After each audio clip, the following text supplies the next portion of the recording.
ಇನಾಗ್ರೇಷನ್ಗೆ ಇದು ನೀತಿ ಸಂಹಿತೆ ಇತ್ತಲ್ಲ, ಅವಾಗ ಹಮ್ಮಿಕೊಂಡಿದ್ದು ಸ್ವಾಗತ ಓಪನಿಂಗ್ನ. ಅವಾಗ ಯಾರನ್ನು ಬೇಡ, ನೀತಿ ಸಂಹಿತೆ ಇರುತ್ತೆ ಅಂತ ಅನ್ಕೊಂಡಿದ್ದು. ತದನಂತರ ಹಾಸ್ಪಿಟ್ಲ್ ಕೆಲಸ ಸ್ವಲ್ಪ ಡಿಲೇ ಆಯಿತು. ಹಾಗಾಗಿ ಪತ್ರಿಕಾಗೋಷ್ಠಿಯಲ್ಲಿ ಶುಕ್ರವಾರ ಮಾತನಾಡಿ, ಶಂಕರಮಠ ರಸ್ತೆ KR ಪುರಂ 6ನೇ ಕ್ರಾಸ್ನಲ್ಲಿ ಈಗಾಗಲೇ ಮೊದಲ ಇದ್ದ ಶಾರದಾ ನರ್ಸಿಂಗ್ ಹೋಮ್ ಕಟ್ಟಡದಲ್ಲಿ ನೂತನ ಮಕ್ಕಳ ಆಸ್ಪತ್ರೆಯನ್ನು ಕೂಡ ತೆರೆಯಲಾಗಿದೆ. ಹಲವು ವರ್ಷಗಳ ವೈದ್ಯಕೀಯ ಕ್ಷೇತ್ರದ ಅನುಭವದೊಂದಿಗೆ ಈ ಆಸ್ಪತ್ರೆ ಉದ್ಘಾಟನೆಯಾಗುತ್ತಿದೆ. ನಮ್ಮ ಆಸ್ಪತ್ರೆಯಲ್ಲಿ ಮಕ್ಕಳ ವೈದ್ಯಕೀಯ ಸೇವೆಗೆ ಪೂರಕವಾದ ಎಲ್ಲ ರೀತಿಯ ಅತ್ಯಾಧುನಿಕ ಸೌಲಭ್ಯ ಇದೆ ಎಂದರು. ಉತ್ತಮ ರೀತಿಯ ವೈದ್ಯರ ತಂಡದವರು ಸೇರಿ ಆಸ್ಪತ್ರೆ ನಡೆಸಲು ಮುಂದಾಗಿದ್ದಾರೆ. ಬೇರೆ ಬೇರೆ ಆಸ್ಪತ್ರೆಯಲ್ಲಿರುವ ಚಿಕಿತ್ಸೆ ದುಬಾರಿ ಇಲ್ಲಿ ಬರುವುದಿಲ್ಲ. ರಿಯಾಯಿತಿ ದರದಲ್ಲಿ ಚಿಕಿತ್ಸೆ ನೀಡಲು ಯೋಜಿಸಲಾಗಿದೆ.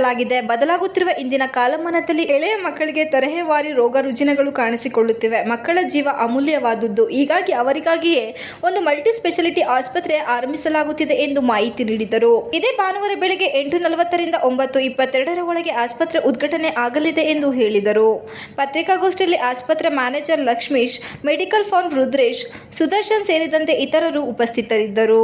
ಕಂಟಿನ್ಯೂ ಮಾಡಬೇಕು ಅಂತ ನಮ್ಮೆಲ್ಲರ ಮನದಾಸೆ. ತಾವು ಎಲ್ಲರೂ ದಯವಿಟ್ಟು